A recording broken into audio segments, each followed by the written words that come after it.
Okay, hi. It's Denise and Gwen here, and we're here to talk to you all about the COVID-19 coronavirus, Salon, Shop, and Suites mobile response. Okay, Gwen, you can take it away. Okay,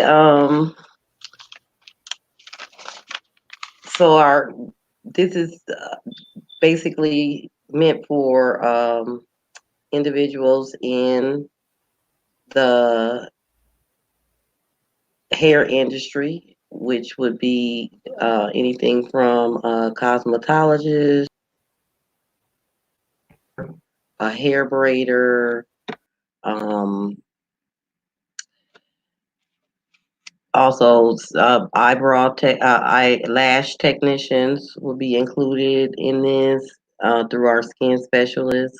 So these are for those who are gig workers that are working in those economies, as well as the ones that are also the owners of establishments for those companies. And so we'll start off with talking about the waiting area of the salons and the shops, which we have known for a long time to be packed with people, and also with um, other people outside of the person that's actually there to get their hair done and their service. So what we're saying is that there should be no more waiting space. We have to practice social distancing, even if we are going to still operate under after the order to stop operations was given from the governors of the different states. Um, if we're going to still operate, we have to take great precautions to not be contaminating and increasing the spread. So we would say that it's now time that um, you don't have any additional clients. The traditional salon may have five stylists or barbers or hair braiders, and or five stations in general, and those stations are now with that stylist there, you're at capacity with one client each, because the one of the regulations federally that about social distancing includes that it's supposed to be regulated to 10 people or in a space, and they're actually saying for short periods of time, like 10 minutes at a time. So, in addition to saying that, hey, it may not just be the best idea to um, show to have your your client space open anymore. We're also saying it's time to get onto your appointment book and to clearly notate and take those appointments seriously, taking the time to assure that you're able to go in and properly sanitize and disinfect um, in between clients, and make sure that you're also taking care of yourself at that same time. So we're saying to go to full scheduling and put 10 to 15 minutes in between each client for your sanitizing and disinfecting of your full complete stations, as well as your capes and all of your utensils and equipment. Um, we are also suggesting that you do post appointment calls, and that's just to check the health and safety of um, the client before they come in, asking them simple questions about how they've been feeling, if they've had a cough, if they had a fever. And the best suggestion yet is to just not be afraid to say no.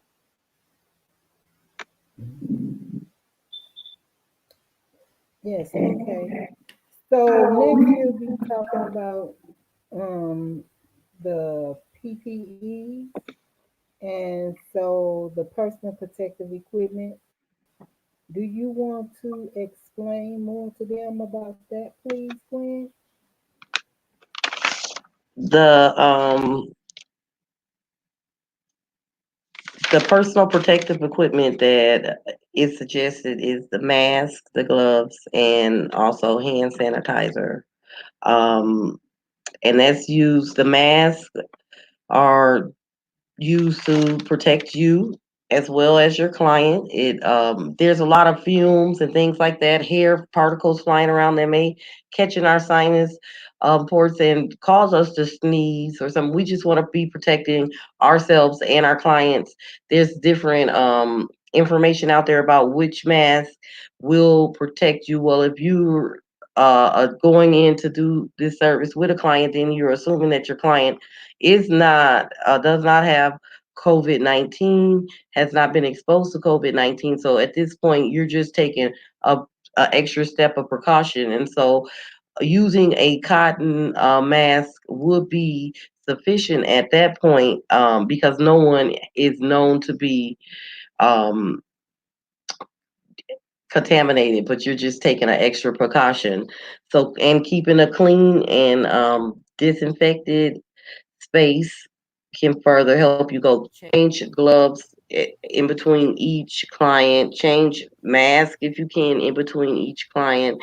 Make sure that you're keeping that the your capes and your chairs also cleaned and nice and disinfected. Other ways that you could possibly continue to service your client while practicing safety measures in regards to COVID-19 would also be um,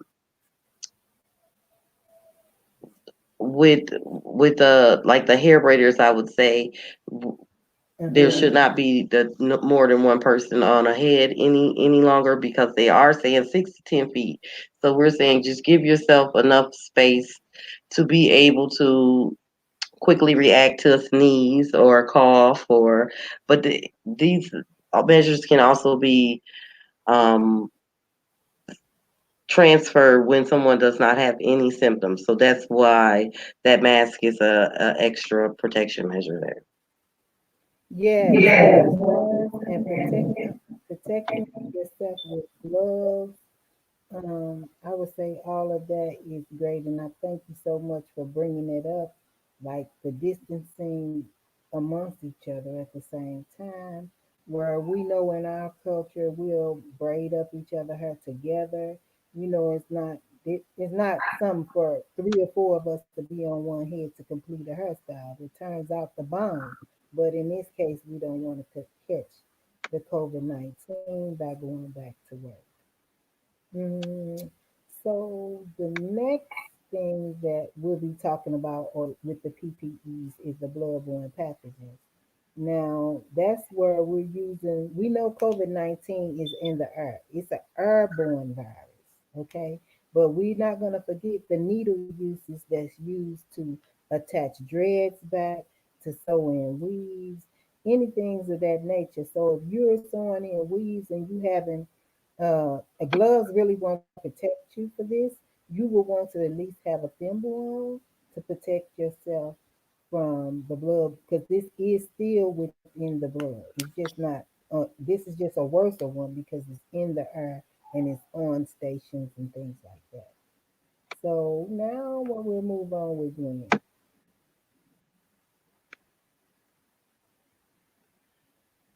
So we're gonna go on to again. It's gonna go back into the wearing the mask and making sure that this is something that we are who needs the mask, and we believe that you and your client should both be wearing the mask, and that again is for the protection measures of you and your client taking an extra step. You both should be practicing hand washing hygiene on above normal than normal precautions here. This is known to be able to be spread at a higher rate and pace than the normal influenza, which we still have been groomed to take hygiene precautions against catching, different flu viruses. So make sure that you're washing your hands before and after each client, before and after you've cleaned your station and everything, and make sure that you're using products that are actually have disinfected.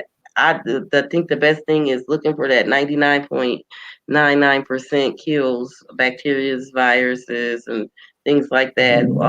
Would be the best things to make sure that you're constantly cleaning your surfaces. I would ask my clients to even wash their hands as they come into my establishment, because it's not an insult. It's just a caution of knowing exactly, not knowing where COVID-19 could be attached to or sitting along. So Okay. So now we're moving on to hand sanitizer. And the hand sanitizer, I would say with hand sanitizer and being in the nail salon, we all know that the gel nail, they're not asking you to wash your hands before you get that service done like it normally used to be when you would get acrylic nails done.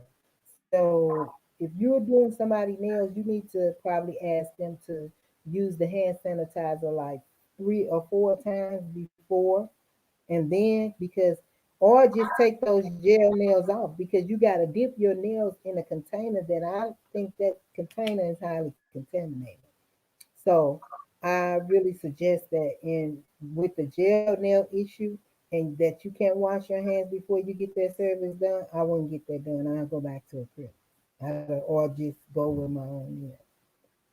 Then, when it comes to hand sanitizer and you going to visit your clients in their home, because say you work in a salon and the person is a licensed cosmetologist and the governor controls licensed cosmetologists, they're waiting on the board of cosmetology to tell them to open back up and what services they could provide and how to redesign their salons.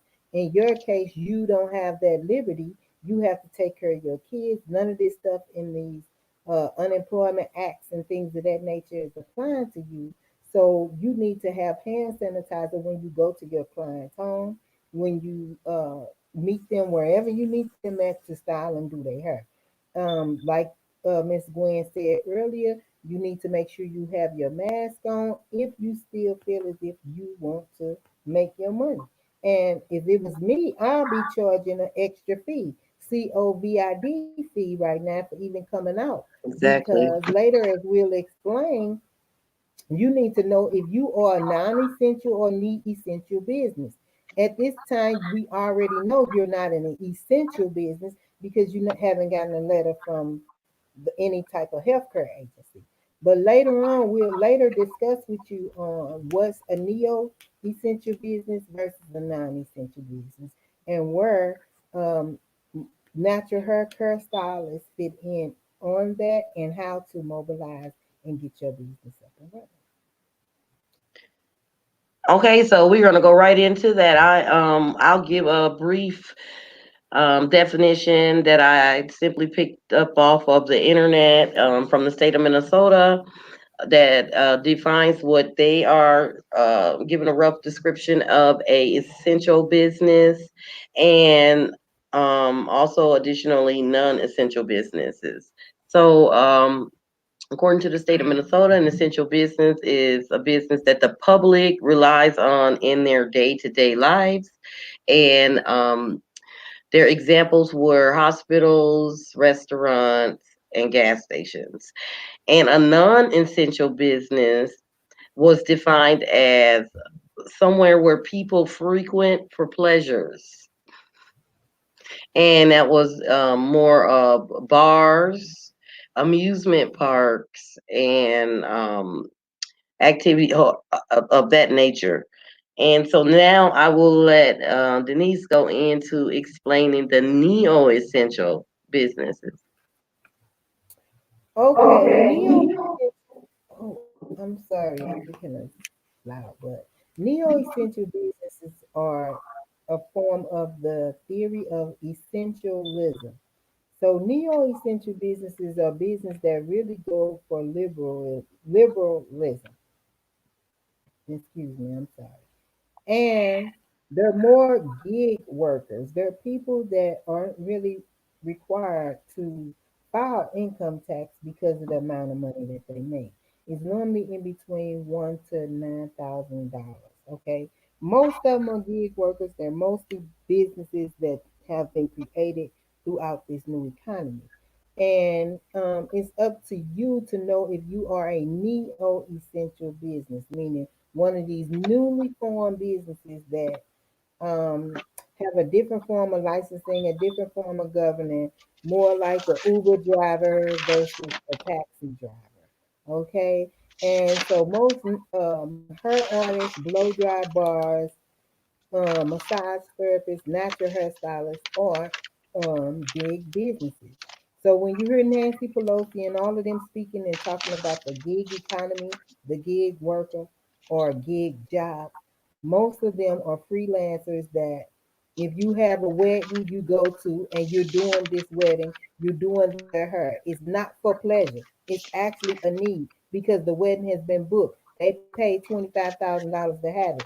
Now, yeah, they might only have 10 people in there, but the wife still want to look right. Okay, that's when you charge your $30 and you go do your client still, because the governor has no control over a hair braider. Not the board of cosmetology, not the board of barbers, no one.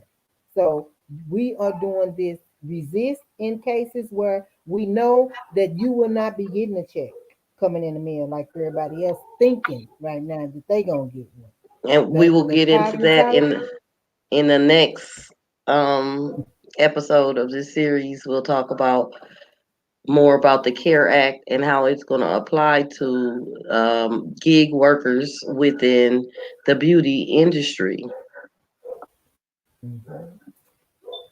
Okay, so Okay. next, did you want to go more into self-employed or the states? The states, well, currently, I think there's nine here. I have three, nine states that don't have any kind of stay in place. The stay in place is kind of like what's driving the force behind the cease operations of the businesses. And so there's nine states: Arkansas, North Dakota, South Dakota, Oklahoma, Nebraska, Iowa, South Carolina, Utah, and Wyoming, who don't have any stay in places ordered. So that would mean that their beauty salons and hair braid shops and all the other gig workers are still operating at this time. The other states, most of those other states have some type of cease operations. We know definitely Minnesota's beauty industry has been impacted. We know definitely that Ohio and New York, Tennessee's has been impacted to the point to where they have shut down their hair supply stores. So there are different states have different orders in place for what's going to happen, but the most important thing here is that you know that there is a gap um, for hair some hair braiders if or I mean hair industry gig workers if you have not been filing taxes and keeping uh, superior books and as far as documenting your income and stating that income somehow is going to be critically important at this point to receiving any of the grants or loans that are being offered currently by the federal or the state governments that we have heard. But we will talk about that again further in the next episode of this series. Now, what we are showing you here is they have some videos. We're not going to play the videos, but we're just going to tell you that they have videos out there that you can make your own mask at this time. They have videos for making your mask. They have videos for making your own Lysol, and they also have videos for making your own hand sanitizer. It's easy as a Googleable search to look for them. Once these broadcasts have played, I will go up under them and put the PDF links to them. For you'll have to have a Google account to see them, like a Gmail. But I put the links to this PDF as an ebook up under this on Facebook and YouTube. And is there anything else you'd like to say to them, Miss Gwen? Yes, I would like to say that they can also take advantage of this opportunity to engage a marketing scheme to with that COVID-19 extra fee that you're saying charge.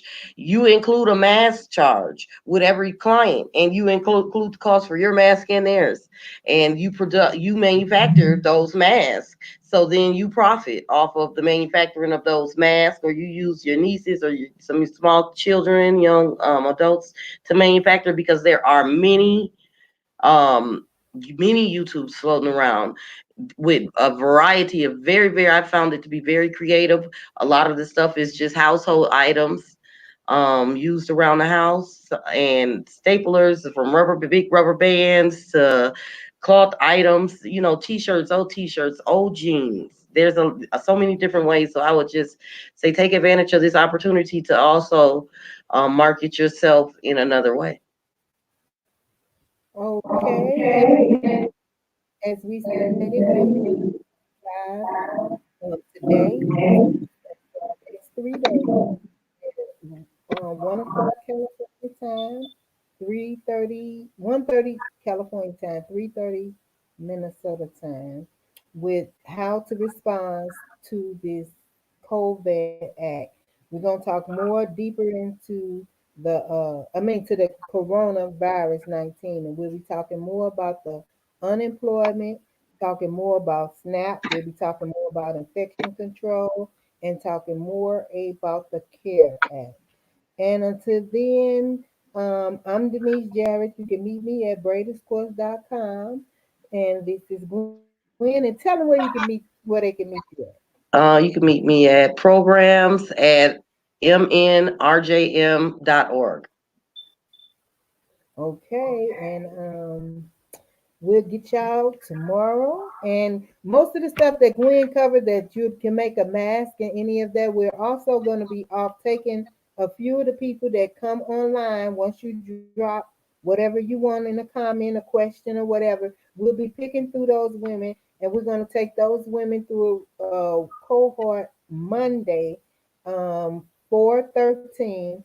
We're going to be doing what's called mamas and what's called dads. We're going to do money making Mondays. Okay, so join us. We'll talk to y'all more about this these coming 3 more days, and we'll see y'all then. Have a nice All day. right, then. Okay, bye bye.